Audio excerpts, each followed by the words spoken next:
क्या होगा जब एक आदमी पोल ने रियलाइज किया कि वो अजीब कारणों से हर दिन साइज में छोटा होते जा रहा है। और इसके बाद तो वो धीरे धीरे छोटा होते हुए सिर्फ एक मटर के दाने जितना रह गया। अब उसके साथ ये सब शुरू कैसे हुआ और पोल इतना छोटा होने के बाद सरवाइव कैसे करेगा। नॉर्मल सी दिखने वाली हमारी दुनिया साइज में छोटा होने से कितनी खतरनाक हो जाती है। सब कुछ चलिए शुरू से जानते हैं 2026 की latest sci fi adventure movie the shrinking man में। मूवी की शुरुआत पोल से होती है, जो कि अपनी पत्नी एलिस और इकलौती बेटी मिया के साथ बहुत खुश रहता है। उनके पास टोफू नाम की एक पालतू बिल्ली भी थी, जो कि कुछ ज्यादा ही एग्रेसिव रहती है। अब आज जब पोल एक नदी में नहाने गया तो उसने नोटिस किया कि अजीब कारणों से उसके ऊपर बादलों से एक पोर्टल जैसा कुछ बन रहा है। हालांकि पोल को इसे एहसास हुआ कि हम इंसान इस यूनिवर्स के सामने कितने छोटे हैं। खैर, अब घर जाकर उसे पता चला कि नीचे उनके बेसमेंट में पानी की सप्लाईज में कोई प्रॉब्लम आ गई है। तो वो जल्दी से बेसमेंट में जाकर पाइप की लीकेज को ठीक करने लगता है। यहीं उसके साथ मिया भी खेल रही थी, तो उसने कहा कि उनके फिश टैंक में सिर्फ एक ही मछली है, तो उन्हें इसमें और मछलियां लानी चाहिए। हालांकि पोल ने समझाया कि उनकी पालतू बिल्ली टोफू पहले ही कई सारी मछलियां खा चुकी है, इसलिए अभी तो उन्हें पहले इस एक बची हुई मछली को सेफ रखना होगा। इसी बीच मिया ने ये भी दिखाया कि उनके बेसमेंट में एक मकड़ी ने अपना जाल बना लिया है, तो पोल उस जाले को तोड़कर मकड़ी को मार दे। हालांकि वो इसके लिए भी मना कर देता है। दरअसल पोल को अपने से छोटे जीवों जैसे मकड़ियों, चूहों और मक्खियों से एक अलग ही प्यार रहता है, क्योंकि उसके अनुसार हमसे साइज में बहुत छोटा होने की वजह से ये जीव हमारी ही सेम दुनिया को एक अलग नजरिए से देखते हैं। इसलिए वो कोशिश करता है कि उसके हाथों छोटे मोटे जीव न मारे जाएं। वैसे भी ये सिर्फ एक मकड़ी ही है, तो इसे उन्हें क्या ही खतरा होगा। ये सोचकर पोल ने उसे ऐसे ही छोड़ दिया। अब पोल की लाइफ में प्यार ही इतना रहा है। उसकी पत्नी उसका पहला प्यार थी, और मिया जैसी बेटी होने के बाद तो पोल और एलिस की फैमिली पूरी हो गई। इसीलिए एक कंप्लीट और खुशहाल लाइफ होने की वजह से पोल को संसार की हर एक रचना, हर एक क्रिएशन प्यारी ही लगती है। लेकिन अब जब अगले 5 मई के दिन पोल सोकर उठा तो उसे थोड़ा अजीब लगने लगता है। उसने रियलाइज किया कि आज उसका शावर कुछ ज्यादा ही ऊपर है। ऊपर से जो शर्ट्स उसे बिल्कुल फिट आती थी वे भी आज थोड़ी लंबी हो गई हैं। हालांकि शुरू में वो इस पर ज्यादा ध्यान नहीं देता, लेकिन अब सिर्फ 2 ही दिन के बाद उसके सारे कपड़े कुछ ज्यादा ही लंबे होने लगे, जिसे देखकर एलिस ने भी टोका कि क्या पोल अपना वेट घटा रहा है। लेकिन पोल के अनुसार अगर वो वजन घटा भी ले तो कपड़ों का साइज इतना लंबा नहीं होना चाहिए। जरूर से उसकी बॉडी में कोई प्रॉब्लम आ गई है, इसलिए वो आज ही पास वाले डॉक्टर से चेक करवाने जाता है। अब यहाँ बाकी सब तो नॉर्मल था, बस उसकी हाइट 176 सेंटीमीटर आई, जबकि पोल के अनुसार वो तो 180 सेंटीमीटर लंबा था। तो फिर वो पूरे 4 सेंटीमीटर छोटा कैसे हो गया। हालांकि अब इसका जवाब डॉक्टर के पास भी नहीं था, वह उसकी रिपोर्ट्स भी नॉर्मल है। तो वो पोल को कुछ दिन इंतजार करने को कहता है, जबकि पोल तो अब हर गुजरते दिन के साथ महसूस करने लगता है कि उसका साइज घटते ही जा रहा है। अब तो उसका हेलमेट तक उसे फिट नहीं आता, जिस वजह से वो रातों को जाग जाकर ये सोचने लगा कि उस दिन जब उसने बादलों को देखा था उसने सोचा था कि वो इस यूनिवर्स के सामने कितना छोटा है। तो कहीं उसी वजह से तो उसके साथ ये सब नहीं हो रहा। उसके ऊपर मौजूद वो बादलों का वोर्टेक्स कहीं इस फिनोमिना के पीछे तो नहीं। पोल यही सोचकर परेशान रहता। अब 20 मई का दिन आते आते बाथिंग शावर पोल से बहुत ऊपर नजर आने लगा था। वहीं उसकी उंगलियां छोटी होने से उसकी शादी की अंगूठी भी बाहर निकल गई। वहीं बाथरूम से बाहर आने पर एलिस भी ये देखकर हैरान रह जाती है कि अब तो उसका पति हाइट में उससे भी छोटा हो चुका है। तो यहाँ से तो पोल और एलिस अब एक हाईटेक हॉस्पिटल में जाते हैं ताकि वे पोल की इस बीमारी का कारण ढूंढ सकें। यहाँ पोल के सारे टेस्ट किए गए, उसकी बॉडी का हर एक हिस्सा टेस्ट किया गया, लेकिन यहाँ भी डॉक्टर ने रिवील किया कि पोल की बॉडी में कोई प्रॉब्लम नहीं है। उसके शरीर के सारे ऑर्गन्स उनके साइज के हिसाब से ही हैं। यानी कि पोल की बॉडी का हर एक ऑर्गन हर गुजरते दिन के साथ उसकी बॉडी के समान प्रोपोर्शन में छोटा होते जा रहा है। और अभी तो डॉक्टर्स के पास तक भी इस कंडीशन का कोई जवाब नहीं है। पोल आने वाले कई दिनों तक अपने टेस्ट के लिए हॉस्पिटल में ही एडमिट रहा, लेकिन अब फाइनली 2 हफ्तों के बाद उसे एहसास हो जाता है कि उसकी इस कंडीशन का मेडिकल साइंस के पास भी कोई जवाब नहीं है। वे तो अब यहाँ उसके ऊपर एक्सपेरिमेंट्स करना शुरू हो चुके हैं। तो वो एक रात हॉस्पिटल से निकलकर वापस अपने घर पर आ गया, ये सोचकर कि अगर उसे छोटा होना ही है तो क्यों ना वो अपने आखिरी कुछ समय हॉस्पिटल से ज्यादा अपने घर परिवार के साथ बिताए। अब आने वाले कुछ ही हफ्तों में पोल का साइज घटते घटते एक डोल के बराबर रह जाता है। खुद एलिस तक भरोसा नहीं कर पा रही थी कि उसके पति के साथ ये सब क्या हो रहा है। वहीं अब तो वो खुद ही डॉक्टर्स के पास भी नहीं जा रहा, यानी कि उन्हें मदद मिलने का कोई ऑप्शन भी नहीं बचा। वहीं अब उनकी पालतू बिल्ली टोफू तक पोल को अपने से छोटा देखकर उस पर अटैक कर सकती थी, इसलिए एलिस उसे कमरे से बाहर निकाल देती है, जबकि पोल का छोटा होना जारी ही रहता है। अब तो वो एक मोबाइल फोन के बराबर रह गया था। तभी एक दिन उसने देखा कि कुछ लोग उसका घर खरीदने के लिए उसे देखने आ रहे हैं, तो वो जल्दी से छिप गया ताकि वे उसे देखकर डर न जाएं। हालांकि वो अंदर से बहुत गुस्से में था, क्योंकि एलिस उसकी मर्जी के खिलाफ उनका ये घर बेच रही है। उन लोगों के जाने के बाद पोल एलिस पर गुस्सा भी करता है, ये कहकर कि ये घर उन्होंने शादी के बाद लिया था, इसी में उनकी बेटी भी पैदा हुई, यहाँ उनकी बहुत सी यादें जुड़ी हैं, तो एलिस इसे बेच कैसे सकती है। तभी एलिस ने याद दिलाया कि पोल की इस कंडीशन की वजह से उसे जॉब छोड़े कई महीने हो चुके हैं और अब तो वो अपना और मियाँ का खर्च भी नहीं उठा पा रही, इसीलिए उसे ये घर बेचना ही पड़ेगा। हालांकि पोल गुस्से में कहता है कि वो कोई तरीका ढूंढ लेगा जिससे कि वो फिर से पहले जैसा हो सके और फिर सब ठीक कर देगा। लेकिन एलिस गुस्से में चिल्ला पड़ती है कि वो अब कभी ठीक नहीं होने वाला और जैसे उसकी कंडीशन है वो एक दिन छोटा होते होते गायब ही हो जाएगा। इसी बहस के दौरान पोल के छोटा होने से वो सिर्फ एलिस की चिल्लाने की आवाजों से नीचे गिरने वाला था, जिससे एलिस डरकर बाहर निकल गई। वहीं मिया को भी अब अपना पिता बहुत अजीब लगने लगा है। सो पोल आने वाले कुछ दिनों में अपनी बेटी मिया को खुश करने के लिए उसके डोल हाउस में रहने लगता है, ये सोचकर कि उसकी बेटी भले ही उसे डोल समझकर उसके साथ खेले, लेकिन वो कम से कम इसी बहाने अपनी बेटी के साथ वक्त तो गुजार पाएगा। लेकिन अब पोल ने नोटिस किया कि दिन ब दिन छोटा होने से नॉर्मल बड़े लोगों की आवाजें उसके कान सहन नहीं कर पा रहे। वो मायूस होकर एक रात अपनी पत्नी एलिस के पास सोने चला जाता है, जो अब अपनी पत्नियों की उंगलियों के साइज जितना छोटा हो चुका था। दिन ब दिन पोल को एहसास होने लगा कि उसकी अपनी फैमिली में अब कोई जगह ही नहीं बची है। एलिस और उसकी बेटी मिया उसके बिना ही रहने की आदत पड़ती जा रही हैं।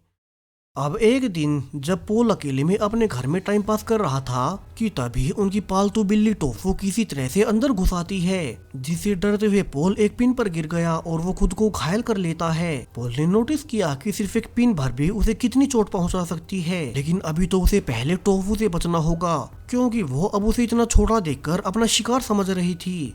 सो पोल अब अपनी सेफ्टी के लिए एक पिन उठाकर टोफू से दूर भागने लगता है। उसने टोफू को डोल हाउस में भटकाने की कोशिश भी की, लेकिन टोफू तो अब साइज में पोल से बहुत बड़ी हो चुकी थी, इसलिए पोल जल्दी से दरवाजे के नीचे से बेसमेंट में घुस जाता है। इसी दौरान टोफू का एक पंजा उसे लगने से पोल सीढ़ियों से नीचे गिर गया। वहीं अब तो सीढ़ियों की ये छोटी सी हाइट भी उसके लिए बहुत ज्यादा थी। लकीली वो कचरे के डिब्बे में गिरकर बेहोश हो गया, जबकि बाहर एलिस अंदर आकर देखती है कि यहाँ पोल की खून वाली शर्ट पड़ी थी, जिससे उसे लगा कि कहीं उनकी पालतू बिल्ली टोफू उसके पति पोल को खा तो नहीं गई। दूसरी ओर नीचे बेसमेंट में पोल अब एलिस का नाम चिल्लाने लगता है ताकि वो उसे डिब्बे से निकाल ले।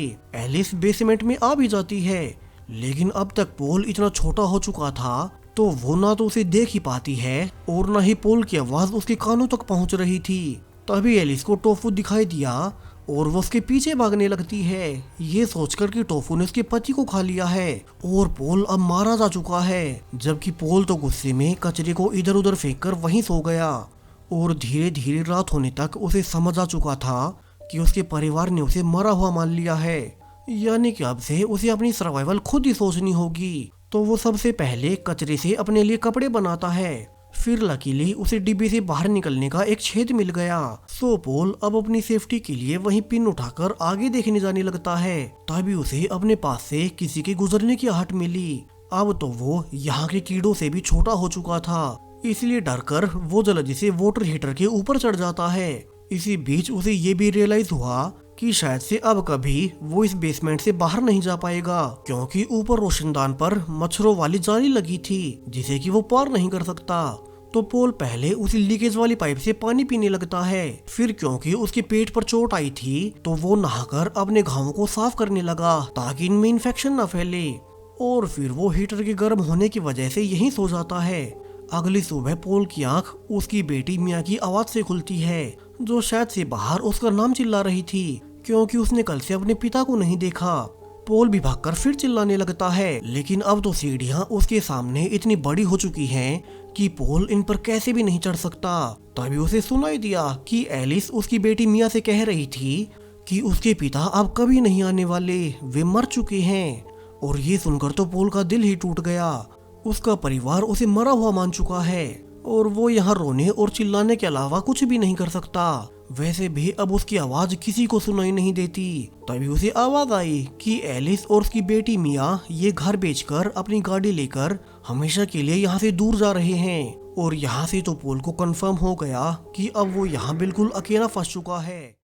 फिर भी वो सबसे पहले चौक से फर्श पर अपना नाम लिखता है, ताकि अगर कभी एलिस या मिया यहाँ बेसमेंट में आए तो उन्हें पता चल सके कि वो अब तक जिंदा है। फिर अब उसे अपने लिए खाना जुटाना था। पोल के पास इसका भी एक आइडिया है। वो अब अलमारी के पीछे चीज का एक टुकड़ा लेने जाता है, जिसे कि कुछ महीनों पहले खुद उसी ने एक ट्रैप में फंसा कर रखा था। तो पोल अब जल्दी से वहाँ से चींटियों को भगाकर पहले ट्रैप को बंद करता है और फिर सारा चीज खुद ले लेता है। लकीली उसके छोटा होने की वजह से वो इसे कई दिनों तक खा सकेगा।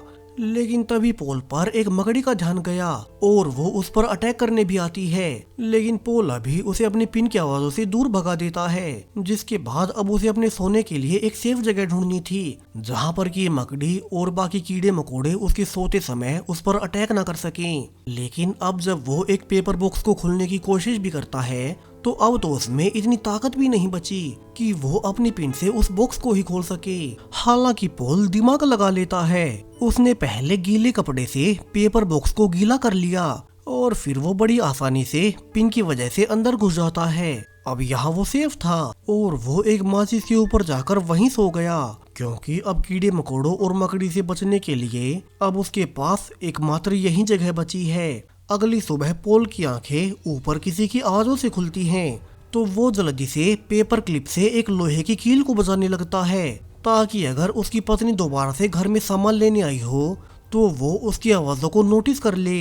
लेकिन ये तो सामान पैक करने वाले लोग आए थे, जिन्हें शायद से एलिस ने ही सामान लेने भेजा होगा। इससे पोल की सारी उम्मीदें टूट गई कि वो अब अपनी बेटी और पत्नी से फिर कभी मिल भी पाएगा।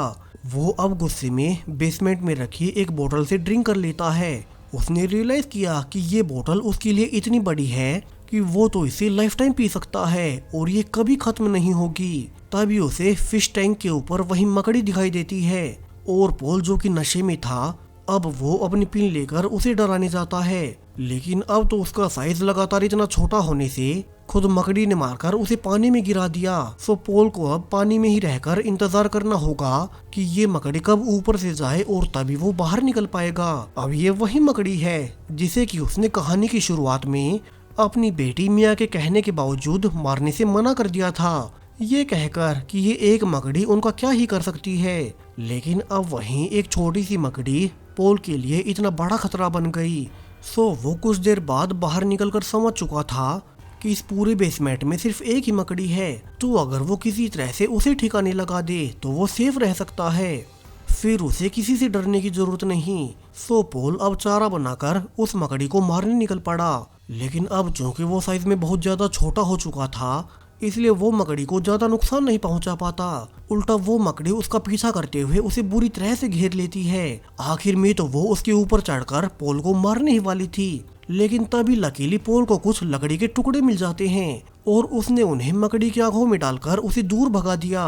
पोल अब तक पानी में भीगने से बुरी तरह से कांप रहा था, तो वो पहले उस बॉक्स से माचिस निकालता है और 3-4 बार ट्राई के बाद फाइनली उसने माचिस को जला ही लिया। इसी से उसने कचरे में थोड़ी आग लगाकर खुद को सुखा लिया। वो याद करने लगता है कि कैसे पिछले सिर्फ कुछ ही महीनों में उसकी लाइफ कितनी बदल गई। कभी वो अपनी लाइफ में बहुत खुश था, उसके पास सब कुछ था, लेकिन फिर अजीब कारणों से वो हर एक दिन छोटा होता गया और अब तो उसे ऐसे बच बच कर जीना पड़ रहा है। वहीं उसकी बेटी और पत्नी उसे मरा हुआ मान चुकी हैं। वो अब उन्हें भी नहीं देख सकता। पोल आने वाले कई दिन इसी तरह बेसमेंट में बिताने लगता है। अब उसे इसकी आदत भी हो चुकी थी। लेकिन फिर एक दिन एक आदमी फाइनली बेसमेंट में आ ही जाता है, जिससे पोल चिल्लाकर उसका ध्यान खींचने लगा। लेकिन लगातार छोटा होने की वजह से अब वो इतना छोटा हो चुका था कि उस आदमी के कदम रखने की आवाज तक ही पॉल के कानों को फाड़ रही थी। उसकी आवाज तो उस आदमी तक पहुंचना दूर की बात है। पॉल ने छुप कर देखा कि वो आदमी तो यहाँ सिर्फ उस मछली को लेने आया था, यानी कि अब उसके पास उसकी आखिरी दोस्त भी नहीं बची। यहाँ बेसमेंट में अब वो बिल्कुल अकेला हो चुका है। यहाँ से आने वाले कुछ ही दिनों में एक मच्छर तक पॉल के सामने बड़ा लगने लगता है। तभी पॉल ने रियलाइज किया कि अब तो वो रोशनदान की जाली से बाहर निकल पाएगा, लेकिन इसके लिए उसे सबसे पहले ऊपर चढ़ना होगा। तो वो फर्नीचर की लकड़ी को पकड़कर ऊपर चढ़ने लगता है।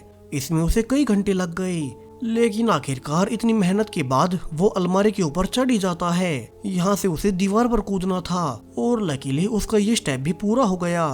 अब तो उसे बस दीवार के छेद से होते हुए उस रोशनदान तक पहुँचना है। लेकिन तभी रास्ते में पॉल को उसी मकड़ी का जाला नजर आ गया, तो वो संभल कर आगे बढ़ता है ताकि मकड़ी की नजर उस पर न पड़ जाए, क्योंकि अब तक वो मकड़ी उसके लिए एक जायंट बन चुकी थी। लेकिन अनफॉर्चुनेटली उसकी चलने की वाइब्रेशन से मकड़ी पॉल को सेंस कर लेती है और उस पर अटैक करने दौड़ती है। यहाँ से तो पॉल को लगा कि शायद से वो बच नहीं पाएगा और यही उसका अंत है। वो अब चुपचाप वहीं खड़ा होकर अपनी मौत का इंतजार करने लगता है, लेकिन शायद किस्मत ने फिर से उसका साथ दिया।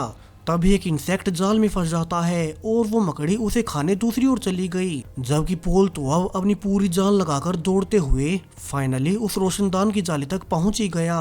लेकिन वो रियलाइज करता है कि अभी भी वो जाली के छेद से थोड़ा बड़ा है, तो वो अब भी यहाँ से निकल नहीं पाएगा। अब चूंकि वैसे भी हर दिन उसका साइज और छोटा होते जाता है, तो पॉल आज के लिए यहीं सो गया। लेकिन अब जब अगली सुबह पॉल की आंखें खुलती है तो उसने देखा कि कुछ चींटियां उसके पैर को काटने की कोशिश कर रही थी। लकीली तभी वही मकड़ी आ गई और वो चींटियों को मारने लगती है, जबकि पॉल ने देखा कि अब तो वो और छोटा हो चुका है, इसीलिए अब वो खुद भी इस जाली के बाहर निकल सकता है। तो वो आखिरकार मकड़ी से बचते हुए बाहर निकल ही गया। अंदर मकड़ी को देखते हुए एक पल को उसे लगता भी है कि क्या इस मकड़ी को भी उसकी तरह अकेलापन महसूस हो रहा होगा, क्योंकि अब वो अंदर अकेली रह गई है। पॉल नीचे अपने लॉन में उतरकर बाहर निकलने लगता है, लेकिन अब उसकी इतना छोटा होने से घास तक उसे किसी जंगल की तरह लग रही थी और इस घास में पड़ी ओस की बूंदें पानी से भरे ड्रम की तरह। पॉल रियलाइज करता है कि अगर इसे दूसरे नजरिए से देखा जाए तो ये सब बहुत सुंदर है। एक आम साइज का इंसान प्रकृति की ये सुंदरता शायद ही कभी देख पाए और पॉल को ये सब एक्सपीरियंस करने का मौका मिल रहा है। लेकिन इसका मतलब ये भी है कि अब शायद से वो कभी अपनी बेटी को देख नहीं पाएगा, फिर भी अपना बचा हुआ जीवन वो अपने हिसाब से जी सकता है। और इसी होपफुल और फिलोसॉफिकल एंडिंग के साथ द श्रिंकिंग मैन मूवी यहीं पर खत्म हो जाती है। तो चैनल को सब्सक्राइब करें ऐसे ही यूनिक वीडियोस के लिए। Thank you.